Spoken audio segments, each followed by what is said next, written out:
একদিন হজরত খাজা গরিবী নেওয়াজ রহমতুল্লাহ আলাইহির শ্রদ্ধেয় মাতা সৈয়দা উম্মুল ওয়ারা ওরফে মাহিনুর বলেন, আমার প্রথম দুটি পুত্র সন্তান জন্মের পরে আমরা স্বামী স্ত্রী তৃতীয় সন্তানের জন্য আকর্ষিত হতে থাকি। আমার স্বামী সৈয়দ গিয়াসউদ্দিন হাসান একজন উচ্চ পর্যায়ের কামেল অলি ছিলেন। যে রাতে আমার তৃতীয় সন্তান মঈনুদ্দিন হাসানের দেহ আমার গর্ভে সূচনার সূত্রপাত ঘটায়, সেটি ছিল বৃহস্পতিবারের রাত। আমার স্বামী প্রতি রাতের মতো এ রাতেও এশার নামাজ আদায় করে দোয়া দরুদ, ওয়াজিফা ও জিকিরে লিপ্ত হলেন এবং রাতের তৃতীয় প্রহরে তিনি তাহাজ্জুদ নামাজ আদায় করলেন। আমিও তার পাশে থেকেই একই প্রক্রিয়ার মাধ্যমে নামাজ, দোয়া দরুদ, ওয়াজিফা ও জিকির শেষে বিছানায় এসে ফজরের নামাজের সময় হওয়ার জন্য অপেক্ষা করছি। আমরা সাধারণত বৃহস্পতিবার রাত ইবাদত বন্দিগির মাধ্যমেই কাটাতাম, কিন্তু আমার স্বামী তাহাজ্জুদ নামাজ শেষ করে যখন মোনাজাতের জন্য হাত তুললেন, সমস্ত ঘর তখন একটা যৌন আকর্ষণকারী খুশবুতে পূর্ণ হয়ে গেল। আমার স্বামী যখন আমার পাশে এলেন, তখন আমরা আমাদের বিবাহের প্রথম রাতের মতো অনুভব করলাম এবং মিলিত হলাম, এবং ঘর একটা স্বর্গীয় সুবাসে পূর্ণ হয়ে গেল। আমার গর্ভে হাসানের দেহ তৈরি হতে লাগল। এ সময় আমি প্রতি রাতেই বিভিন্ন আল্লাহওয়ালাদের সাক্ষাৎ লাভ করতাম এবং তারা প্রত্যেক দিন আমাকে সাবধান করে বলতেন, মাহিনুর, তোমার গর্ভে এমন একজনের দেহ তৈরি হচ্ছে যিনি হবেন অলিদের পথ প্রদর্শক, কুতুবুল মাশায়েখ এবং মহান আল্লাহর বিশেষ বন্ধুদের মধ্যকার একজন বিশেষ বন্ধু হাবিবুল্লাহ। অতএব তোমাকে সব সময় সাবধানে থাকতে হবে, যেমন তোমার দ্বারা যেন কারো কোনো ক্ষতি না হয়, কোনো গুনাহের কাজ সংঘটিত না হয়, কেউ যেন তোমার আচার আচরণ বা কথা থেকে মনে কষ্ট না পায়, কোনো যাচনাকারী যেন তোমার নিকট হতে খালি হাতে না ফেরে। কেননা আল্লাহ রব্বুল আলামিন তোমার সময়কার সকল নারীদের মধ্য হতে তোমাকেই বাছাই করেছেন তার বন্ধুর মাতৃত্বের জন্য। এটা তোমার জন্য একটা বিরাট সৌভাগ্যের কথা। এই সৌভাগ্যের সম্মান যাতে রক্ষা পায় সে বিষয়ে সদা যত্নবান থাকবে। এছাড়াও মাঝে মাঝে একটা ঐশী বাণী আমাকে ব্যাকুল করে তুলত। আমি যখনই আল্লাহর খেয়াল ও ধ্যান হতে বিচ্ছিন্ন হয়ে পড়তাম, তখনই হাতিব গায়েবীভাবে আমাকে আমার গাফিলতির জন্য সাবধান করে বলতো, হে আল্লাহর বন্ধুর মাতা, তোমার কিন্তু আল্লাহর স্মরণ থেকে অমনোযোগী হওয়া সাজে না। অতএব আমি আমার অন্তর মনকে আল্লাহর স্মরণে লিপ্ত রাখার আপ্রাণ চেষ্টা করে যেতাম এবং একজন গৃহিণী হিসেবে আমাকে সংসারের যাবতীয় কাজও করতে হতো। এ কথাও না বলেই নয় যে যখন হতে মইনু আমার গর্ভে এসেছে তখন হতে আমার যাবতীয় অভাব অনটন দূর হয়েছে এবং শত্রুরাও আমার বন্ধুত্বের জন্য কাঙালের মতো হাত বাড়িয়েছে। এ পবিত্র দেহ যখন বৃদ্ধি পেতে পেতে এক সময় 120 দিনের হল, তখন আরো একটি অলৌকিক ঘটনা ঘটল এবং সে রাতটি ছিল শুক্রবারের। এবং এক জ্যোতির্ময় ফেরেশতা হাসানের আত্মা বহন করে এনে আমার নাভির মধ্য দিয়ে শরীরে প্রবেশ করিয়ে দিল। আমার সমস্ত দেহে একটা বিরাট আলোড়ন সৃষ্টি হল। আমি তখন নিদ্রিত ও জাগ্রতের মাঝামাঝি একটা অবস্থায় ছিলাম। আমি ভয় পেলাম এবং যখন জ্ঞান ফিরে পেলাম তখন চোখ মেলে তাকিয়ে দেখলাম সেই স্বর্গীয় আলো তখনও বিলীন হয়ে যায়নি এবং একটা মনোমুগ্ধকর সুঘ্রাণে ঘর ছেয়ে আছে। এ মাসটি ছিল আমার গর্ভধারণের 4র্থ মাস, শেষে 5ম মাসের শুরু এবং আমার সন্তানের রূহ আগমনের প্রথম দিন। এই সোনালী ও স্বর্গীয় আবেশে বিমোহিত দিনগুলো আস্তে আস্তে শেষ হতে হতে আরো 6টি মাস অতিবাহিত হয়ে রজব মাস আসলো, যে মাস প্রসঙ্গে মহান আল্লাহ ঘোষণা করেছেন, এ রজব মাস আমার মাস, অর্থাৎ মহান আল্লাহর প্রিয় ও বিশেষ মাস।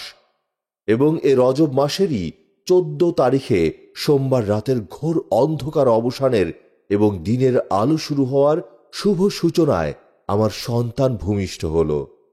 আলহামদুলিল্লাহ, মারহাবা হে গরিব নওয়াজ, মারহাবা হে কুতুবুল মাশায়েখ, মারহাবা। এ সময় আমাদের ঘর এক স্বর্গীয় দীপ্তিমান হয়ে উঠল। দিনটি ছিল 530 হিজরির রজব মাসের 14 তারিখ, সোমবার। সময় ফজর। নবী করিম সাল্লাল্লাহু আলাইহি ওয়াসাল্লামের নির্দেশে আমরা আমাদের সন্তানের নামকরণ করলাম মঈনুদ্দিন এবং ডাকনাম হাসান রাখলাম। আমরা তাকে আদর করে হাসান বলেই সব সময় ডাকতাম। 526 হিজরি মতান্তরে, 530 হিজরি মতান্তরে, 536 হিজরি মতান্তরে, 537 হিজরির রজব মাসের 14 তারিখ, সোমবার।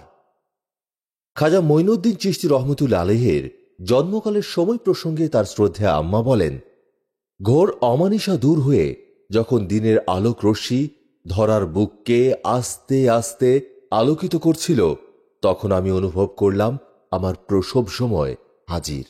আমি ফজরের নামাজ আদায় করে আমার বিছানায় গা এলিয়ে দিয়েছি। ঠিক এ সময় দেখতে পেলাম যে আমার ঘর এক ঐশী আলোকে আলোকিত হয়ে উঠল। আমার ঘরে দেখতে পেলাম দৃশ্য অদৃশ্য মহান আল্লাহর অনেক মহান মহান বন্ধুদের আগমন হয়েছে। এদের আগমনকে কেন্দ্র করে আমার মনে বিভিন্ন প্রশ্ন দেখা দিতে লাগল।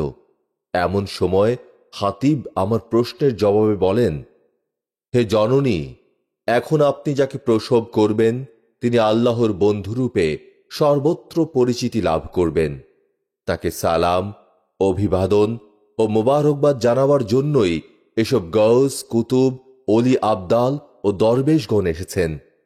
সাথে সাথেই সমস্বরে সকলে বলে উঠল, মারহাবা হে কুতুবুল মাশায়েখ, মারহাবা হে আল্লাহর বন্ধু। আমার জ্ঞান ফিরে আসলে আমি দেখতে পেলাম ঘরের মধ্যে কোনো মানুষ নেই, সকলেই অদৃশ্য হয়ে গেছে এবং আমার সন্তানও প্রসব হয়ে গেছে এবং তার ঠোঁট দুটি নড়ছে। আমি তার মুখে কান লাগিয়ে শুনলাম সে জিকিরে লিপ্ত। সুবহানাল্লাহ। আমি তাকে কোলে তুলে নিলাম। তার সমস্ত দেহ কস্তুরীর খুশবুতে ভরপুর হয়ে আছে। আমি আশ্চর্য হয়ে গেলাম। আমি কাউকে ডাকতে পারছি না, কোনো কথা বলতে পারছি না। আমি স্থির দাঁড়িয়ে পরম দয়ালু মহান আল্লাহর শুকরিয়া আদায় করছিলাম এবং ভাবছিলাম, এও কি সম্ভব? সাথে সাথে মহান রব্বুল আলামিন আমাকে এই সমস্ত ঘটনার রহস্য জানিয়ে দিলেন তার ফেরেশতার মাধ্যমে। তিনি বললেন, তুমি ভাবছ প্রসব বেদনা কোথায় এবং ভূমিষ্ঠের পরে শিশুর দেহে যে ময়লা থাকে তা কোথায় এবং শিশুর নাড়ি কাটল কে? তোমার প্রশ্নের জবাব শ্রবণ করো। তুমি যখন অজ্ঞান ছিলে তখন তোমাকে জান্নাতের হাউজে কাউসারের নিকট নিয়ে যাওয়া হয়। সেখানে জান্নাতবাসী সব অলি, গাউস, কুতুব ও আবদালগণের সঙ্গে তোমার সাক্ষাৎ হয় এবং মা মরিয়ম ও হযরত রাবেয়া বস্রী রহমতুল্লাহ আলাইহি তোমার প্রসব ঘটান এবং অন্যান্য কাজ সমাধা করেন। হাউজে কাউসারের পানিতে গোসল দিয়ে তোমার সন্তান তোমাকে ফেরত দেন। হযরত মা উম্মুল ওয়ারাহ এই ঘটনা শুনে বারবার আল্লাহর দরবারে সেজদাবনত হয়ে শুকরিয়া আদায় করছিলেন। সুবহানাল্লাহ। খাজা বাবা মঈনুদ্দিন চিশতি রহমতুল্লাহ আলাইহির আপন দুই ভাই ছিলেন, যারা উভয়ই তাঁর চেয়ে বয়সে বড় ছিলেন। তারা উভয়ই জ্ঞানী ছিলেন, অর্থাৎ সুযোগ্য পিতার সুযোগ্য পুত্র হিসেবেই তারা পরিচিত ছিলেন। কিন্তু দুঃখের বিষয় হচ্ছে ঐতিহাসিকগণ এদের বিষয়ে বিশেষ কিছু লিখেননি। তরিকার বংশ পরম্পরা ও সিলসিলার মাশায়েখ কুব্বার থেকে প্রাপ্ত তথ্যের ভিত্তিতে এতটুকু জানা যায় যে তাঁরা তাদের পিতার ব্যবসা বাণিজ্যে সহযোগিতা করতেন এবং ছোট ভাই খাজা গরিবে নওয়াজ মঈনুদ্দিন চিশতি রহমতুল্লাহ আলাইহিকে অনেক ভালোবাসতেন এবং তারা তার কোনো ব্যাপারে হস্তক্ষেপ করতেন না। মায়ের গর্ভে খাজা বাবা মঈনুদ্দিন চিশতি রহমতুল্লাহ আলাইহি যখন জিকির করতেন তখন তার শ্রদ্ধেয় মা আনন্দিত হয়ে চিন্তা করতেন এবং ভাবতেন, এ ছেলে জন্মের পর কেমন হবে। যখন তিনি ভূমিষ্ঠ হলেন তখন তার জিকির পরিবর্তন হয়ে গেল। তিনি সুবহান আল্লাহর পরিবর্তে লা ইলাহা ইল্লাল্লাহ শুরু করলেন। তার গোটা দেহে একটা স্বর্গীয় খুশবু মাখানো ছিল। তার শিশুকালের কতিপয় বিশেষ ঘটনায় তার মায়ের মন তোলপাড় করে উঠেছিল। তিনি কোনো সময় তার মায়ের কোলে পেশাব পায়খানা করে বস্ত্র অপবিত্র করতেন না, সবসময় বিছানায় পেশাব পায়খানা করতেন। এতে তার মায়ের পবিত্রতা রক্ষা পেত। ক্ষুধা পেলে কখনোই উচ্চ আওয়াজে কান্না করতেন না। খাজা মঈনুদ্দিন চিশতি রহমতুল্লাহ আলাইহি একদিন নতুন জামা কাপড় পরে ঈদগাহে নামাজের জন্য বেরিয়েছেন। হঠাৎ এক অন্ধ বালক তার সমবয়সী তার সামনে এলো। নোংরা দেহ, গায়ে ময়লা, দুর্গন্ধ বেরোচ্ছে গা থেকে, পরনে ছেঁড়া ফাটা ফেলে দেওয়া আবর্জনার মতো বস্ত্র। খাজা বাবা মঈনুদ্দিন চিশতি রহমতুল্লাহ আলাইহির পিতা তখন তার অপর দুই ভাইকে সাথে নিয়ে অনেকটা রাস্তা অগ্রসর হয়েছেন। খাজা বাবার চিন্তা ও সিদ্ধান্ত একসাথে কাজ করল। অগ্রসর হলেন অন্ধ বালকটির সামনে, একটা হাত ধরলেন তার এবং বললেন, আমার সাথে চলো। তিনি তাকে নিয়ে নিজের বাড়িতে এলেন এবং গোসল করিয়ে পরিষ্কার করে নিজের পরিহিত অত্যন্ত দামি ও সুন্দর বস্ত্রটি তাকে পরিয়ে দিলেন এবং তার দেহে আতর লাগিয়ে তাকে ঈদের জন্য প্রস্তুত করলেন এবং নিজে একটি সাধারণ বস্ত্র পরিধান করে বালকটিকে নিয়ে ঈদগাহে গমন করে ঈদের নামাজ আদায় করে তাকে সঙ্গে নিয়েই বাড়ি ফিরলেন। তার পূর্বেই তার পিতা ও দুই ভাই নামাজ শেষে বাড়ি প্রত্যাবর্তন করেছিলেন। যখন তারা হজরত খাজা বাবা মঈনুদ্দিন চিশতি রহমতুল্লাহ আলাইহির এই কাজটি দেখলেন, তখন প্রথমে একটু রাগান্বিত হলেও সাথে সাথে রাগ ঠান্ডা করলেন এবং তাঁরাও ছেলেটিকে সাথে নিয়ে একসঙ্গে খাবার খেলেন। এরপর হজরত খাজা বাবা মঈনুদ্দিন চিশতি রহমতুল্লাহ আলাইহি ছেলেটিকে সাথে নিয়ে তার বাড়ি পৌঁছে দিলেন। তাঁদের বাড়ির পাশে আঙুর বাগান সংলগ্ন একটা ছোটখাটো পাহাড় ছিল। তিনি দুপুরের পর ওই পাহাড়ের পাদদেশে একটা পাথরের ওপর বসে জিকিরে লিপ্ত থাকতেন। এ সময় তার সমবয়সীরা, তার চেয়ে ছোট ও বড় বয়সের ছেলেরা ওই মাঠে একত্রিত হয়ে বিভিন্ন খেলাধুলায় মত্ত থাকত।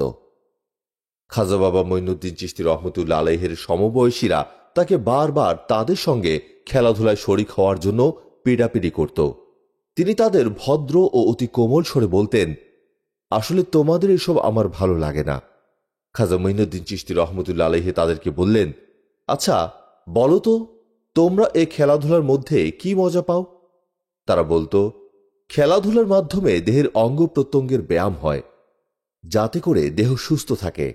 খাজা মঈনুদ্দিন চিশতি রহমতুল্লাহ আলাইহি বললেন, ধরো আমি যদি তোমাদেরকে এমন একটা শিক্ষা দান করি যার মাধ্যমে তোমাদের দেহ ও মন উভয়ই সুস্থ ও প্রফুল্ল থাকবে এবং আল্লাহ সুবহানাহু ওয়া তাআলার সন্তুষ্টিও অর্জন করা যাবে। তারা বলল, এমন কি থাকতে পারে যার মাধ্যমে তোমার কথার সত্যতা যাচাই হবে? খাজা বাবা মঈনুদ্দিন চিশতি রহমতুল্লাহ আলাইহি বললেন, তাহলে এসো একবার পরীক্ষা করে দেখা যাক। তারা সবাই রাজি হলে তিনি তাদেরকে একটা ঝর্ণার পাশে নিয়ে গেলেন এবং অজু করতে বললেন। তারা অজু করার পর তাদেরকে একটা সুন্দর ফুল বাগানের পাশে নিয়ে গেলেন।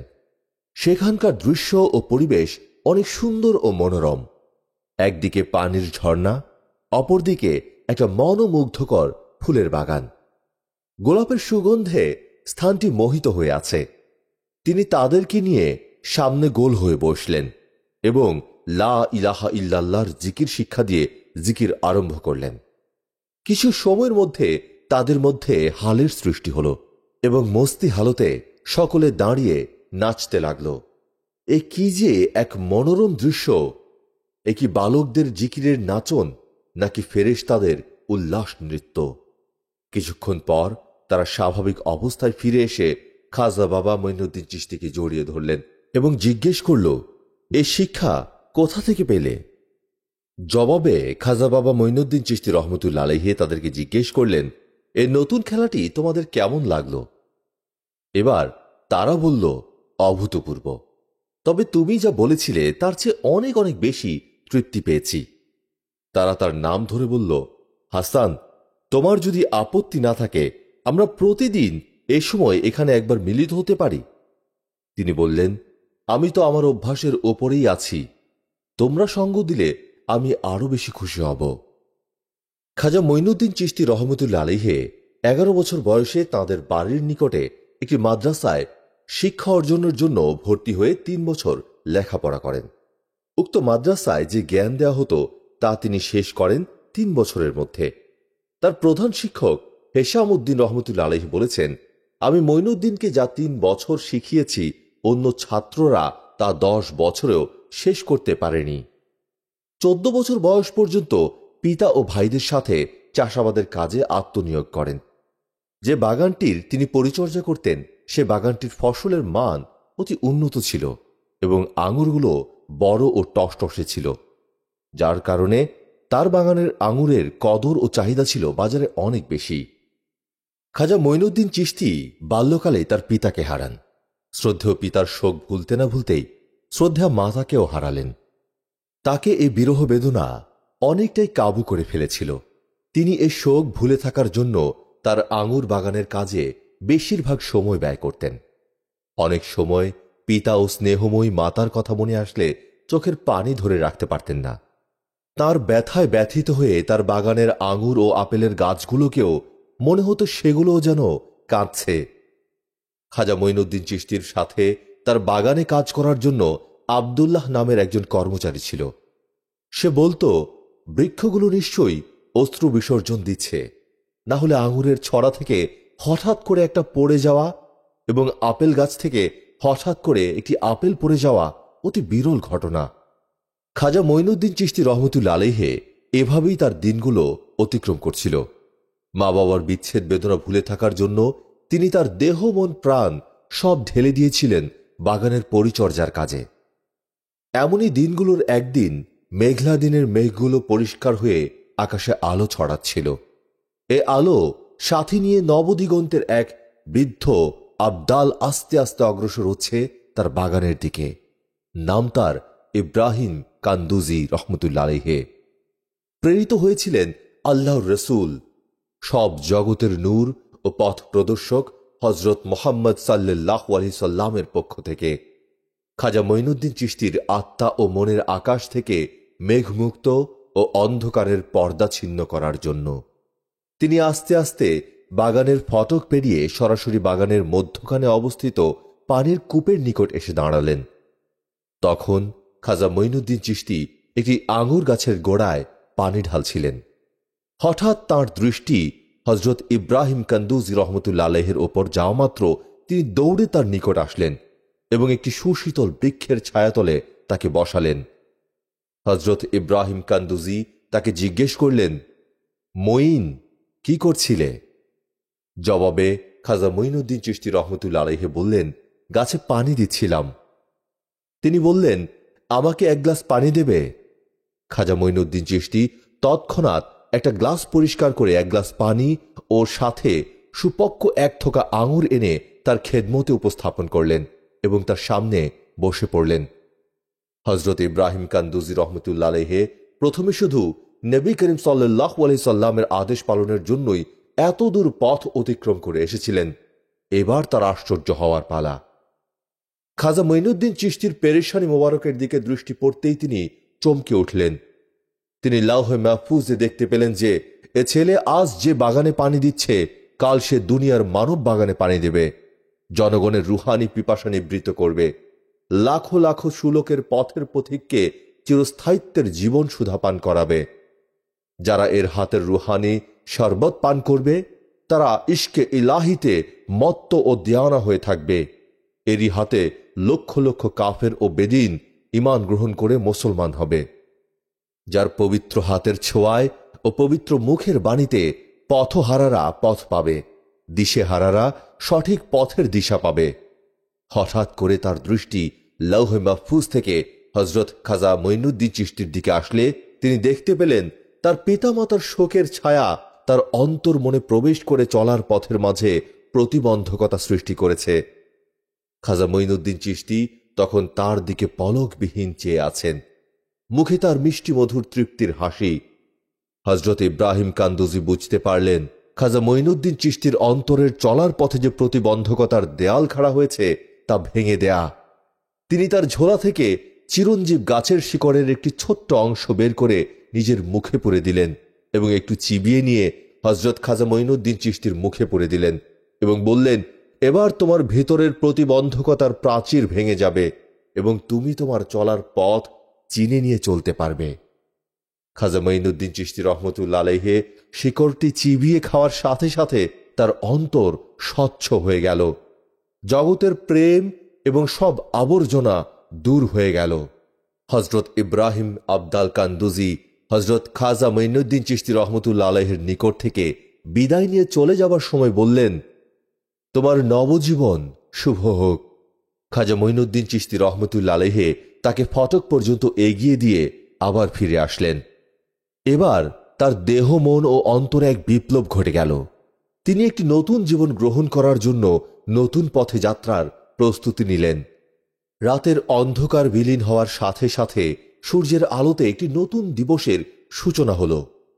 খাজা মঈনুদ্দিন চিশতি রহমতুল্লাহ আলাইহে তার বাগান ও আটার কলটি বিক্রি করার সম্ভাব্য স্থানে গিয়ে খরিদ্দার বের করে তাদের নিকট নিজের বাগান ও আটা কলটি বিক্রি করে দিয়ে সম্পূর্ণ বিক্রি লব্ধ অর্থ গরিব, মিসকিন ও এতিমদের মাঝে বন্টন করে দিলেন। একটি পয়সাও নিজের জন্য রাখলেন না। তার এক বন্ধু তার এরূপ একটি অসম্ভব কাজ দেখে বললেন, হাসান, এটা তুমি কি করলে? জবাবে তিনি বললেন, দুনিয়ার বস্তু একসাথে রেখে দুনিয়ার আর দুনিয়ার আশেক হয়ে থাকতে চাই না। যিনি আমাকে সৃষ্টি করেছেন, আজ থেকে সব ছেড়ে দিয়ে তার হয়ে গেলাম। তার বন্ধু বলল, তাহলেও তোমার একটি জিনিস তো চিন্তা করা উচিত ছিল যে তুমি যে পথে চলতে চলতে একটু পরেই যখন ক্ষুধার্ত হবে, তখন খাবার কেনার জন্য যে অর্থের প্রয়োজন হবে, তুমি তো তাও রাখলে না। শেষ কপরদকটুকু পর্যন্ত দান করে দিলে। খাজা মঈনুদ্দিন চিশতি প্রথমে একটু মৃদু হাসলেন, তারপর বললেন, আমার সাথে এসো। তিনি তাকে একটি গাছের নিকট নিয়ে গেলেন। নিয়ে বললেন, খুব ভালো করে খেয়াল করে দেখো যে এ প্রকাণ্ড গাছটিকে বাঁচাবার জন্য এ ছোট্ট ছোট্ট শিকড়গুলো কিভাবে কাজ করছে। অর্থাৎ এ প্রকাণ্ড গাছটির প্রাণ হচ্ছে এ শিকড়, আর এর পাতাগুলো তার প্রয়োজনীয় খাদ্য প্রাণ জোগাড় করে তাকে দান করবে। অতএব তুমি প্রয়োজনে যে কোনো একটি ব্যবহার করে জীবন ধারণ করতে পারো, অথবা পানি, যে সব মৃতকে জীবন দান করে, পুনর্জীবিত করে, তুমি জীবন ধারণের জন্য এটাকে ব্যবহার করতে পারো। আসল কথা হচ্ছে, স্রষ্টার ওপর তোমার বিশ্বাস ও ইয়াকিন যথার্থভাবে উজ্জীবিত থাকলে কোনো প্রয়োজনের অভাব আসবে না। এ কথা বলেই সম্মুখে চলার পথে তিনি পা বাড়ালেন। পরবর্তী সিদ্ধান্ত অনুযায়ী তিনি বোখারায় চলে যান এবং বোখারা তৎকালীন সময়ের ইসলামী শিক্ষার প্রাণকেন্দ্র ছিল। তিনি খোঁজ খবর নিয়ে জানতে পারলেন যে বোখারার সবচেয়ে বুজুর্গ ও স্বনামধন্য আলেম হজরত মাওলানা হিশামউদ্দিন বুখারী রহমতুল্লাহ আলাইহে। খাজা মঈনুদ্দিন চিশতি রহমতুল্লাহ আলাইহে তার নিকট গিয়ে নিজের জ্ঞান পিপাসার কথা তাকে জানালেন। প্রত্যুত্তরে তিনি তাকে ছাত্র হিসেবে বরণ করে নিতে রাজি হন। খাজা মঈনুদ্দিন চিশতি রহমতুল্লাহ আলাইহে 4 বছর হিশামউদ্দিন বুখারীর নিকট শিক্ষা গ্রহণ করেন। খাজা মঈনুদ্দিন চিশতি প্রসঙ্গে তার শিক্ষক হজরত মাওলানা হিশামউদ্দিন রহমতুল্লাহ আলাইহি বলেন, আমি আমার শিক্ষকতার জীবনে এমন ধীশক্তি সম্পন্ন কোনো ছাত্র পাইনি। সে নিজের পড়া শেষ করে তার চেয়ে উচ্চ ক্লাসের ছাত্রদের পড়াও শেষ করে ফেলতেন। পরের দিন তিনি দারস নিতে গেলে তার পাঠ্যানুক্রমের চেয়ে উচ্চ ক্লাসের পড়াও শোনাতেন।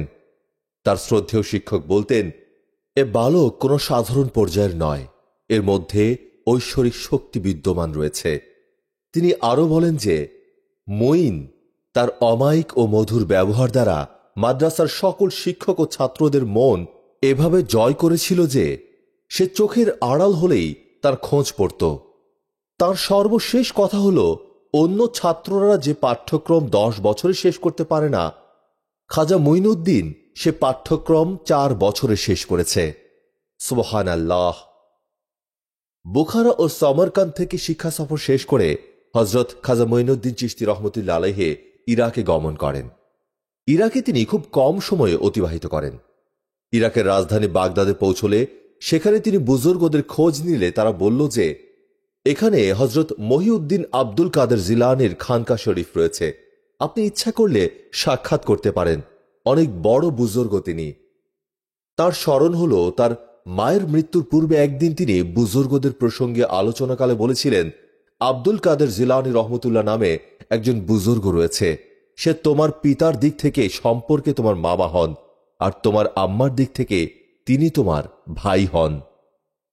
কথাটা স্মরণ হতেই তার সাথে দেখা করার ইচ্ছেটা প্রবল হল খাজা মঈনুদ্দিন চিশতি রহমতুল্লাহ আলাইহের। তিনি হজরত গাউস পাকের খানকা শরীফে প্রবেশ করলেন এবং নিজের পরিচয় জানালেন। এটা আব্দুল কাদের জিলানী রহমতুল্লাহ আলাইহের সাথে তার প্রথম সাক্ষাৎ। হজরত গাউস পাক রহমতুল্লাহ আলাইহে হজরত খাজা মঈনুদ্দিন চিশতিকে প্রথম দর্শনেই বুঝতে পেরেছিলেন যে এ যুবক একসময় তাসাউফে জগতের এক মহা শক্তিধর শাহানশাহ হিসেবে আত্মপ্রকাশ করবে। এ এক মহা মূল্যবান রত্ন। এর হাতে অনেক লোক ঈমান গ্রহণ করবে এবং মঞ্জিল মকসুদে পৌঁছবে। 551 হিজরি মোতাবেক 1156 খ্রিস্টাব্দে খাজা মঈনুদ্দিন চিশতি রহমতুল্লাহ আলাইহে মক্কা শরীফ ও মদিনা শরীফে অবস্থান করেন। এখানকার অবস্থানকাল 1 বছর। এ সময় প্রথমে তিনি মক্কা শরীফ গিয়ে ওমরা পালন করেন। তারপর তিনি কাবা শরীফের চত্বরে ধ্যানস্থ হয়ে নিজেকে বিলিয়ে দেন আল্লাহ তাআলার স্মরণে। নামাজের আজান হলে নামাজ আদায় করতেন এবং নামাজ শেষ হলেই তিনি নিজেকে বিলিয়ে দিতেন আল্লাহ তাআলার ধ্যানে। এভাবে তিনি হারাম শরীফে 6 মাস অবস্থান করেন। এরপর তিনি মদিনা শরীফে চলে যান এবং সেখানেও তিনি 6 মাস অবস্থান করেন। সেখানে তিনি পৌঁছে প্রথম গোসল করেন, তারপর 2 রাকাত শোকরানা নামাজ আদায় করেন। নামাজ শেষ করে তিনি জিয়ারতের জন্য নবী করিম সাল্লাল্লাহু আলাইহি সাল্লামের রওজা পাকে গিয়ে কদম পাকের দিকে সেজদাবনত হয়ে ক্রন্দন করতে থাকেন। জিয়ারত শেষে তিনি হারেম শরীফের এক কোণে বসে ধ্যানস্থ হয়ে নিজের অস্তিত্বকে বিলীন করে রাখেন। নামাজের আজান হলে তিনি বিলীনতা থেকে অস্তিত্বে ফিরে এসে নামাজে চলে আসতেন। নামাজ শেষ হলে আবার বিলীনতায় ফিরে যেতেন। ফজরের নামাজ ও মাগরিবের নামাজ শেষে প্রতিদিন রাসূলের রওজা জিয়ারত করতেন। মাগরিবের নামাজ শেষে জিয়ারতে মনোনিবেশ করে এশার নামাজ পর্যন্ত সম্পূর্ণ সময় জিয়ারতে কাটাতেন। এশার নামাজের পর তাহাজ্জুদ নামাজের পূর্ব পর্যন্ত ধ্যানমগ্ন হয়ে নিজেকে স্রষ্টার খেয়ালে বিলীন করে রাখতেন। প্রতি বৃহস্পতিবার আসরের নামাজ শেষ করে তিনি জান্নাতুল বাকিতে চলে যেতেন। সেখানে তিনি প্রথমে খাতুনে জান্নাত ফাতেমাতুজ জাহরা রাদিয়াল্লাহু তাআলা আনহার মাজার জিয়ারত করতেন। তারপর পর্যায়ক্রমে উম্মুল মুমিনিনা হযরত আয়েশা সিদ্দিকা রাদিয়াল্লাহু তাআলা আনহা ও নবী করিম সাল্লাল্লাহু আলাইহি সাল্লামের অন্যান্য পুত পবিত্র ও মাননীয় বিবিদের মাজার এবং মাননীয় ও পবিত্র সাহাবায়ে কেরামদের মাজার জিয়ারত করতেন। মাগরিবের আজান হলে তিনি মসজিদ নববীতে ফিরে এসে নামাজ আদায় করতেন। নামাজ শেষে নবী করিম সাল্লাল্লাহু আলাইহি সাল্লামের রওজা পাকে আসতেন এবং জিয়ারত করতেন। তাহাজ্জুদ নামাজ আদায়ের সময় যখন তিনি সেজদাবনত হতেন তখন মনে হতো তিনি আর সেজদা হতে উঠবেন না। তিনি তাহাজ্জুদের নামাজ 8 রাকাত আদায় করতেন এবং পরবর্তীতে তিনি তার অনুসারী ও অনুগামীদেরও 8 রাকাত আদায়ের নির্দেশ দিয়েছেন। ওই সময় তিনি এমন কঠিন রিয়াজত ও মুশাহাদায় আত্মনিয়োগ করেছিলেন যা ভাষায় প্রকাশ করার মতো নয়। ওই 6টি মাসের মধ্যে তার আহার, নিদ্রা ও আরাম আয়েশের কোনো সংবাদই ছিল না। হুজুর পাক সাল্লাল্লাহু আলাইহি সাল্লামের নিকট থেকে নির্দেশ পেয়ে 552 হিজরির প্রথম দিকে তিনি হারুন গমন করেন। হারুন নিশাপুরের নিকটবর্তী একটি ক্ষুদ্র শহর। এখানে ওসমান হারুনি নামক মারিফাতের বিদ্যায় জনৈক মহাসাধক বাস করতেন। নবী করিম সাল্লাল্লাহু আলাইহি সাল্লামের নির্দেশে খাজা মঈনুদ্দিন চিশতি হযরত খাজা ওসমান হারুনি রহমতুল্লাহ আলাইহির হাতে বায়াত সিলসিলা গ্রহণ করেন। অনেক দিন হযরত খাজা মঈনুদ্দিন চিশতি অপেক্ষা করে নিজের মনের কথা বলে ফেললেন। আমার মনের বাসনা হচ্ছে আপনি আমায় আপনার গোলামিতে অন্তর্ভুক্ত করে নিন। জবাবে খাজা ওসমান হারুনি রহমতুল্লাহ আলাইহি বললেন, হে সন্তান, দেখো আমি আমার নিজের বোঝাই বহন করতে পারছি না, তোমার বোঝা কিভাবে বহন করব? হযরত খাজা মঈনুদ্দিন চিশতি রহমতুল্লাহ আলাইহি তার প্রতি এ উক্তিতে একটু বিচলিত হলেন না, বরং ঈমানকে আরো শক্তিশালী করে ফেললেন। কেননা তিনি এসেছেন নবী করিম সাল্লাল্লাহু আলাইহি সাল্লামের নির্দেশে। তিনি বললেন, যেখানে আপনার শত শত খাদেম রয়েছে সেখানে একজন গোলামের বৃদ্ধিতে এমন কি বিঘ্নিত হবে? হযরত খাজা ওসমান হারুনি রহমতুল্লাহ আলাইহি বললেন, এ সমস্ত লোক আমাকে কামেল মুর্শিদ ধারণা করে, কিন্তু ওসব নাদানরা কি জানে যে তাদের মুর্শিদ নিজেই মঞ্জিলের খোঁজে মশগুল। হজরত খাজা মঈনুদ্দিন চিশতি রহমতুল্লাহ আলাইহি বললেন, এরা কে কি ধারণা করে সেজন্য আমার কোনো চিন্তা চেতনা নেই। আমার বিশ্বাস ও ইচ্ছা হচ্ছে আপনার চরণতলে চিরদিনের জন্য সমর্পণ করে আশ্বস্ত হয়ে থাকা। ওসমান হারুনি যখন দেখলেন যে এ যুবককে কোনো অবস্থাতেই বিদায় করা যাবে না, তখন তিনি নিজের বুকের মধ্যে খাজা মঈনুদ্দিন চিশতিকে স্থান করে দিলেন। এরপর খাজা মঈনুদ্দিন চিশতি রহমতুল্লাহ আলাইহি তার পীর ও মুর্শেদের খেদমত এভাবে করতে লাগলেন যে তার মুর্শেদের কঠিন অন্তর বিগলিত হয়ে তার প্রতি প্রেম ও দয়ায় আশিস এভাবে বিতরণ করতে লাগলেন যে তিনি তার অন্তরের ধন ও চোখের মণি হয়ে উঠলেন। এভাবে দেখতে দেখতে 2.5 বছর অতিক্রম হয়ে গেল। এই সময়ে তার মুর্শেদ যখন যেখানে যেতেন সেখানেই তিনি তার সফরের সমস্ত জিনিসপত্র নিজের মাথায় বহন করে তার সঙ্গ নিতেন। যখন সকল মুরিদ পীরের আস্তানা থেকে বিদায় নিয়ে চলে গেল, তখন তার মুর্শেদ হজরত খাজা মঈনুদ্দিন চিশতিকে উদ্দেশ্য করে বললেন, মঈনুদ্দিন, সমস্ত লোকই তো চলে গেল, এবার তুমিও চলে যাও। এদিনের আলাপ আলোচনার মধ্যে হজরত খাজা ওসমান হারুনিকে অন্যরকম মনে হচ্ছিল। তিনি বললেন, মঈনুদ্দিন, দেখতে দেখতে প্রায় 2.5 বছর অতিক্রম হয়ে গেল। এই সময়ের মধ্যে তুমি কি পেয়েছ? অযথা সময় নষ্ট করে লাভ কি বলো? তার কথা শ্রবণ করে হজরত খাজা মঈনুদ্দিন চিশতি কেঁদে কেঁদে বললেন, আমি অনেক কিছু পেয়েছি। শুনতে চান তো শুনুন। আমি এতিম। আমি আমার পিতা পেয়েছি, মাতা পেয়েছি, ঘর পেয়েছি, আশ্রয় পেয়েছি। আমি আমার মুর্শিদ পেয়েছি, যার নিকট নিজেকে সমর্পণ করে ধন্য হয়েছি। আপনার মধ্যে আমি আমার নিজেকে আবিষ্কার করতে পেরেছি। আমি আমার সঠিক স্থানেই অবস্থান করছি। হজরত খাজা মঈনুদ্দিন চিশতি রহমতুল্লাহ আলাইহির এ জবাব শুনে হজরত খাজা ওসমান হারুনি রহমতুল্লাহ আলাইহির চোখে অশ্রুর বন্যা বইতে লাগল। তিনি তাকে নিজের বুকে চেপে ধরে দোয়া করতে লাগলেন, হে আল্লাহ জাল্লা জালাল, মঈনুদ্দিনকে কবুল করো। আমি বহু চেষ্টা করেও তার ঈমানকে টলাতে পারিনি, তার অবস্থান থেকে তাকে একটুও নড়াতে পারিনি। তুমি তাকে গ্রহণ করলে আমি তৃপ্ত হই। তার দোয়া শেষ হতে না হতেই হজরত খাজা মঈনুদ্দিন চিশতি রহমতুল্লাহ আলাইহির ওপর এমন নূরের বৃষ্টি বর্ষণ হতে লাগলো যে তিনি নূরের মধ্যে অবস্থান করতে লাগলেন। ওই নূর তার মন ও মগজকে আলোকিত করে দিল এবং তার দৃষ্টির সম্মুখ থেকে গোটা বিশ্বের পর্দা সরে গিয়ে ঐশ্বরিক আলো প্রজ্বলিত হল। শায়খ বললেন, আলহামদুলিল্লাহ, আমার দোয়া আল্লাহ তাআলা কবুল করেছেন। এবার চলো, আমি তোমাকে নিয়ে কিছু সময়ের জন্য ভ্রমণে বেরোব। হজরত মঈনুদ্দিন চিশতি রহমতুল্লাহ আলাইহি মুর্শেদের সফরের সমস্ত জিনিসপত্র একত্রিত করে একটা খাঁচায় ভরে মাথায় বহন করে মুর্শেদের পিছে পিছে চলতে লাগলেন। এই ঘটনা 555 হিজরির জামাদিউল আউয়াল মাসের।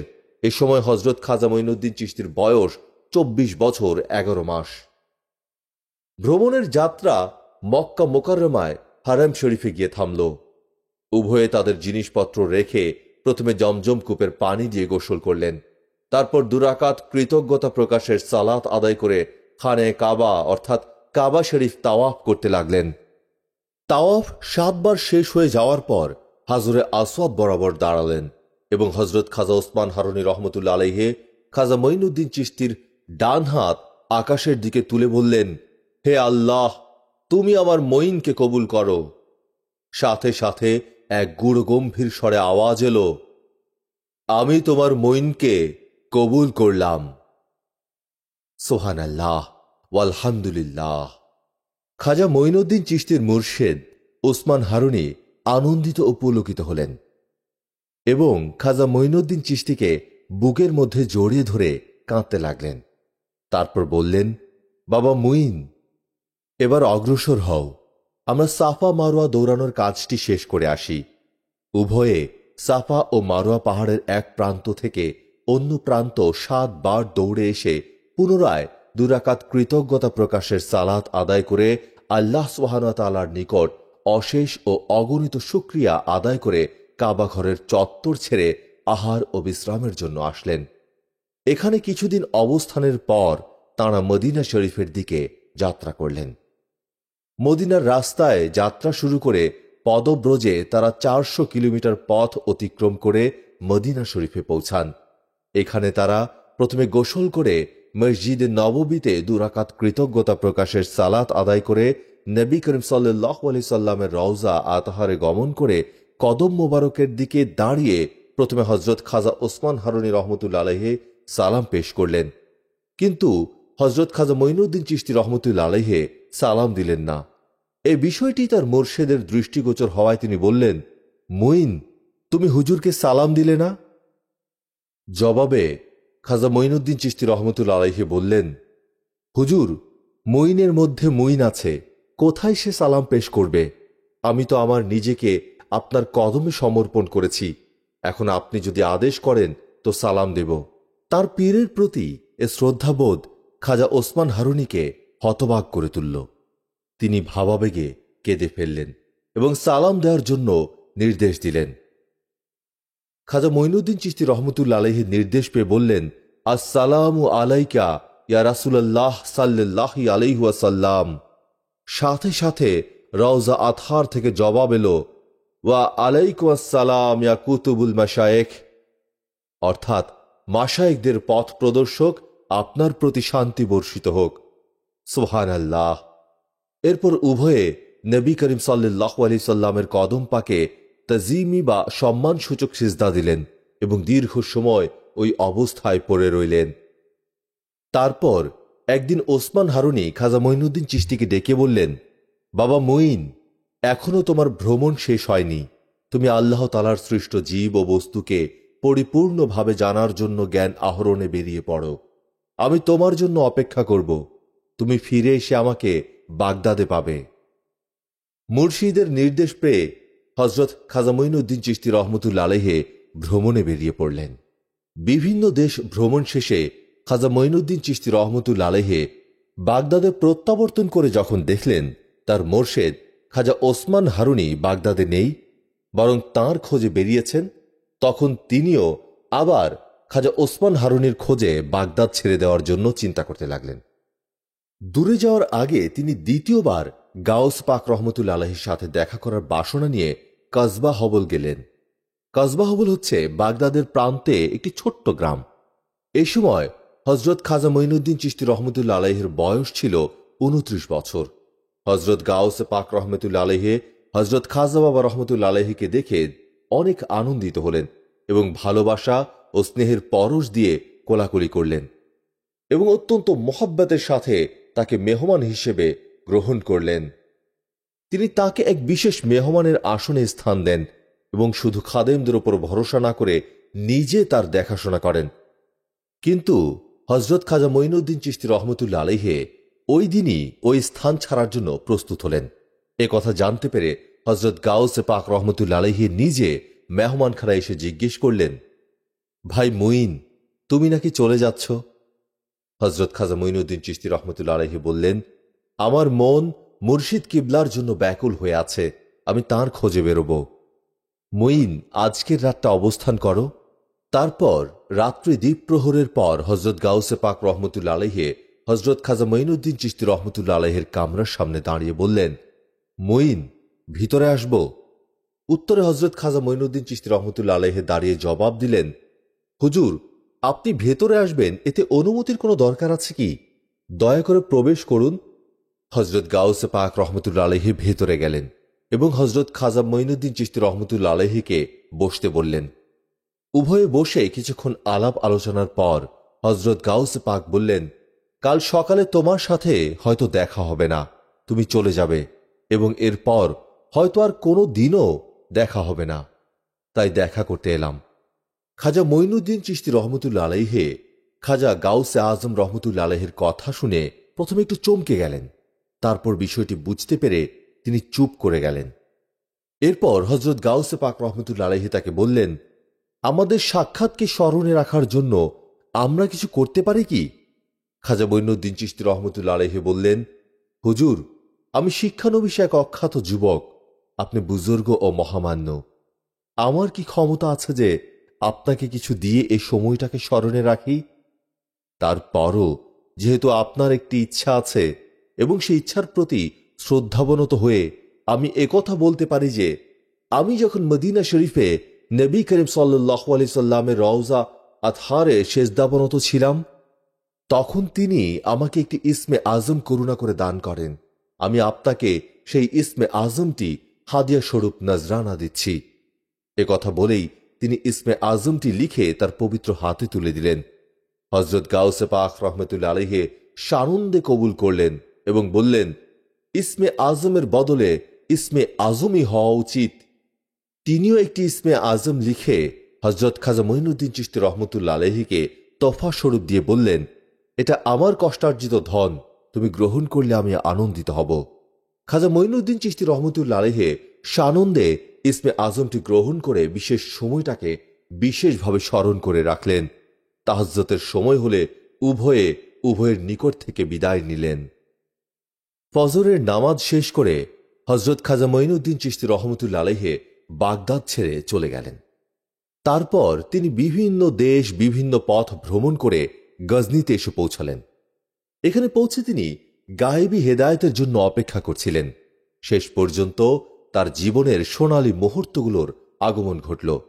এক রাতে সরওয়ারে কায়নাত হযরত মুহাম্মদ মুস্তাফা সাল্লাল্লাহু আলাইহি সাল্লামকে তিনি দেখলেন। নবী করিম সাল্লাল্লাহু আলাইহি সাল্লাম তাকে মারিফাতের ভান্ডার দিলেন। আলহামদুলিল্লাহ। এরপর হযরত খাজা মঈনুদ্দিন চিশতি রহমতুল্লাহ আলাইহি বাগদাদে ফিরে আসলেন। তখন তার পীর ও মুর্শেদ তার জন্য বাগদাদে অবস্থান করছিলেন। খাজা গরিবে নওয়াজ মঈনুদ্দিন চিশতি রহমতুল্লাহ আলাইহি নিজ মুর্শেদ হযরত খাজা ওসমান হারুনী রহমতুল্লাহ আলাইহির সঙ্গে দীর্ঘ সময় সফরে নিজেকে ব্যস্ত রাখেন।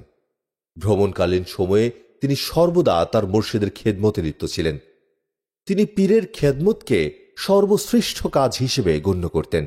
কোনো অবস্থা বা কোনো কারণেই তিনি মুর্শিদের খেদমত থেকে বিচ্ছিন্ন হতেন না। বাগদাদে কিছুদিন অবস্থানের পর তিনি পীরের সঙ্গে সফরে যাওয়ার প্রস্তুতি নিতে শুরু করলেন। খাজা মঈনুদ্দিন চিশতি রহমতুল্লাহ আলাইহি বলেন, এক সময় আমি ও আমার শায়খ হযরত খাজা ওসমান হারুনী পথ চলতে চলতে শায়খ বাহাউদ্দিন আওসী রহমতুল্লাহ আলাইহির খানকা শরীফে পৌঁছালাম। তার সাথে দেখা হলো। তিনি অত্যন্ত বড় মাপের একজন বুজুর্গ ছিলেন। তিনি স্রষ্টা দর্শনে ভাগ্যবান ছিলেন। তার খানকার একটি নিয়ম ছিল, যে কোনো ব্যক্তি তার খানকায় আসত তাদের মধ্যে কেউই নিষ্কাম হয়ে ফিরে যেত না। কারো পোশাকের দরকার হলে পোশাক দিতেন, টাকা দরকার হলে টাকা দিতেন, খাবারের দরকার হলে খাবার দিতেন। মোট কথা হচ্ছে, যার যা প্রয়োজন তাদের সব প্রয়োজন মিটিয়ে দিতেন এবং আলমে গায়েব থেকে তার শূন্যস্থান পূরণ হয়ে যেত। দীর্ঘদিন আমরা তার সোহবতে ছিলাম।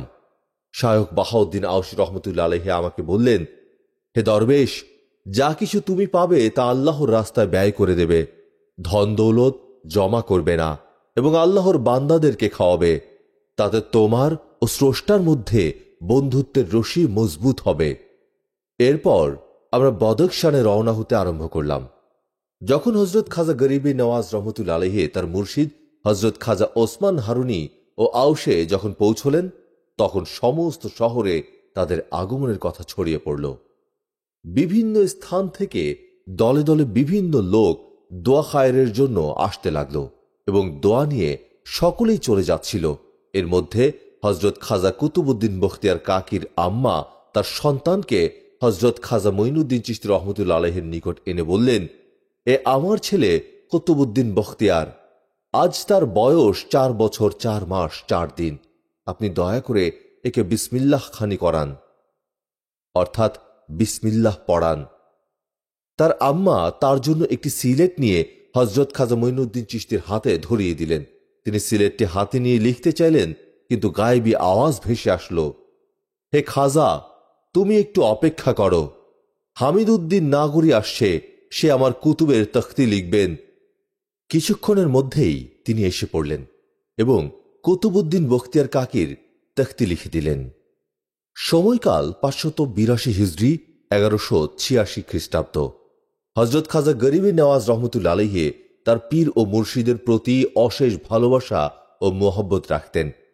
তিনি একাধারে 20 বছর তার পীর ও মুর্শিদের খেদমত যেভাবে করেছেন তার কোনো তুলনা নেই বললেই চলে। ভ্রমণের সময় যাবতীয় প্রয়োজনীয় জিনিস নিজের মাথায় করে বহন করতেন। তিনি শারীরিক ও মানসিক উভয় দিক থেকে সদা সর্বদা প্রস্তুত থাকতেন, যাতে পীরের খেদমতে কোনরূপ ত্রুটি না হয়। নিজের সুখ শান্তি ও আরামায়েশের কথা ভুলেও কখনো মনে করতেন না। খাজা মঈনুদ্দিন চিশতির এই জাতীয় নজিরবিহীন খেদমত দেখে হযরত খাজা ওসমান হারুনী রহমতুল্লাহ আলাইহির মন গলে গিয়েছিল। তিনি তার অন্তরের অন্তঃস্থল থেকে খাজা মঈনুদ্দিন চিশতির জন্য প্রাণ ভরে দোয়া করেছিলেন। তিনি তাকে এমন নিয়ামত ও বুজুর্গি দান করেছিলেন যা ভাষায় প্রকাশ করা যায় না, এবং বলা হয়েছে যে সে নিয়ামত ও বুজুর্গির কোনো সীমারেখা নেই। খাজা মঈনুদ্দিন চিশতির পীর ও মুর্শিদ হযরত খাজা ওসমান হারুনী রহমতুল্লাহ আলাইহি তাকে খেলাফত দিয়ে নিজের স্থলাভিষিক্ত করলেন। এ সময় হযরত খাজা গরিবে নেওয়াজ রহমতুল্লাহ আলাইহির বয়স হয়েছিল 52 বছর।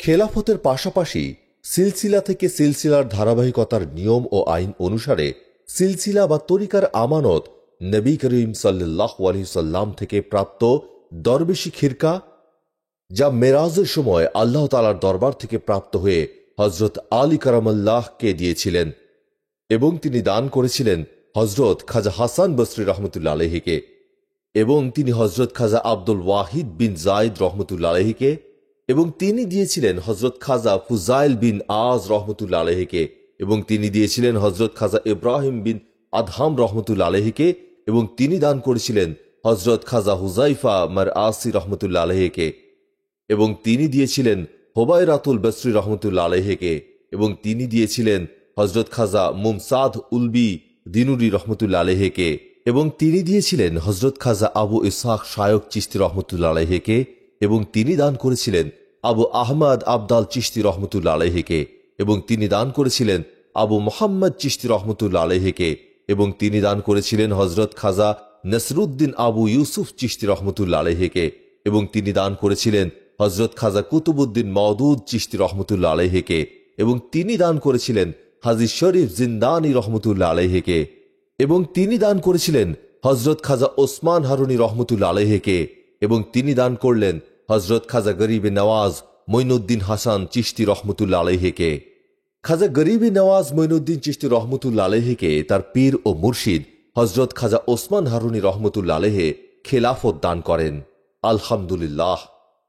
খাজা ওসমান হারুনী রহমতুল্লাহ আলাইহি বলেন, মঈনুদ্দিন, আমি এসব জিনিস তোমার সম্পূর্ণ ও পরিপূর্ণতার জন্য এবং আমার পক্ষ থেকে আমার কর্ম চূড়ান্তভাবে সমাধান করলাম। তুমিও এ পদ্ধতি ও বিধিবিধান মেনে চলবে। যোগ্য ও নেক পুত্ররূপী খলিফা তো সেই যে নিজের পীর ও মুর্শিদের আদেশগুলোকে তার কর্মতালিকার মধ্যে শীর্ষে স্থান দেয়, নিজের শেজরার মধ্যে ওই সমস্তকে লিখে রাখে, এবং সেভাবে সেও তার মুরিদানদের পরিচালিত করে যাতে শেষ বিচার দিবসে লজ্জিত না হতে হয়। হযরত খাজা মঈনুদ্দিন চিশতি গরিবে নওয়াজ রহমতুল্লাহ আলাইহি সে মুর্শিদ থেকে বিদায় নিয়ে পুনরায় ভ্রমণ আরম্ভ করলেন। এই সময় তার বয়স 52 বছর। বলতে গেলে এভাবে বলা যায় যে জীবনের সোনালী দিনগুলো তিনি পীর ও মুর্শিদের খেদমত করে কাটিয়েছেন। যখন যৌবন ও পৌরত্বের সীমা অতিক্রম করে এক বার্ধক্য তার জীবনের দরজায় কড়া নাড়ছে, তখন তিনি স্বতন্ত্র জীবন পরিচালনা করার দায়িত্ব পেলেন। যদিও একজন অলির জীবনে বার্ধক্য বলে কোনো শব্দ নেই, তবুও সাধারণ জনগণের চিন্তা চেতনায় তার বয়সের বিষয়টা বাদ যাবে না। খাজা মঈনুদ্দিন চিশতি চলছেন, সামনে অগ্রসর হচ্ছেন তো হচ্ছেনই, নিরুদ্দেশ যাত্রী। মানুষের ভিড় এড়িয়ে জনকোলাহল থেকে বহু দূরে চলছেন।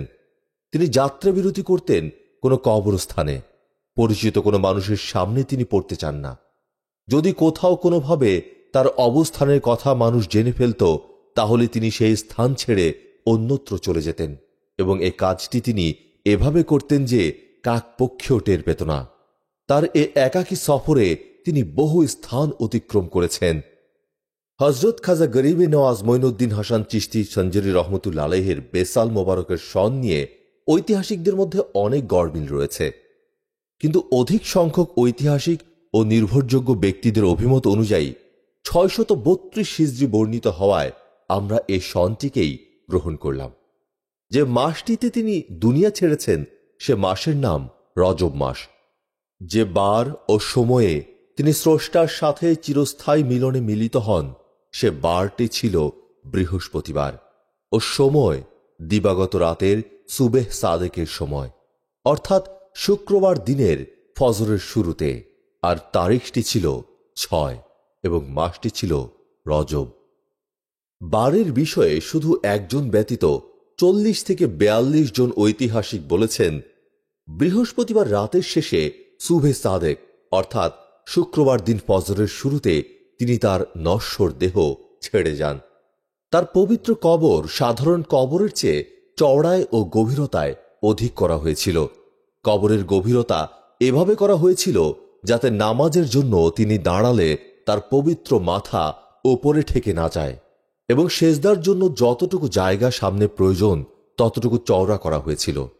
এবং এভাবেই তারই পবিত্র হুজরার মধ্যে তার পবিত্র দেহ দাফন করা হয়। যে জায়গায় তার দেহকে সমাহিত করার জন্য কবর খনন করা হয়, সেই মাটি হতে এক অদ্ভুত ধরনের খুশবু বেরোতে থাকে, এবং তার পবিত্র দেহ দাফন করার পরও তার রওজা শরীফ থেকে সেই খুশবু আরো তীব্র হয়ে ছড়াতে থাকে, যে খুশবুতে মানুষ মাতোয়ারা হয়ে ওঠে। তাদের মন প্রাণ এক ঐশী উন্মাদনায় নাচতে থাকে। সেই খুশবু আজও বিদ্যমান আছে এবং তার আশেক ও প্রেমিকগণ তা উপভোগ করে থাকেন। জীবনের শেষ পর্যায়ে তিনি খাজা কুতুবউদ্দিন বখতিয়ার কাকি রহমতুল্লাহ আলাইহিকে খিলাফতের দায়িত্ব অর্পণ করে সিলসিলার ধারাবাহিকতা অব্যাহত রাখেন। গরিবে নেওয়াজ খাজা মঈনুদ্দিন চিশতি রহমতুল্লাহ আলাইহির আদর্শিক জীবনধারা থেকে শিক্ষা নেওয়ার মতো অনেক কিছু রয়েছে। তার আদর্শিক জীবনের সামান্য অংশও যদি আমরা পালন করতে সক্ষম হই, তাহলে আল্লাহ সুবহানাহু ওয়া তাআলা ও তার প্রিয় রাসূল সাল্লাল্লাহু আলাইহি ওয়াসাল্লামের সন্তুষ্টি অর্জন করা সম্ভব। আল্লাহ তাআলা আমাদের ব্যক্তিগত জীবনে সুলতানুল আউলিয়া হযরত খাজা মঈনুদ্দিন চিশতি রহমতুল্লাহ আলাইহির আদর্শ বাস্তবায়ন করার তৌফিক দান করুন। আমিন।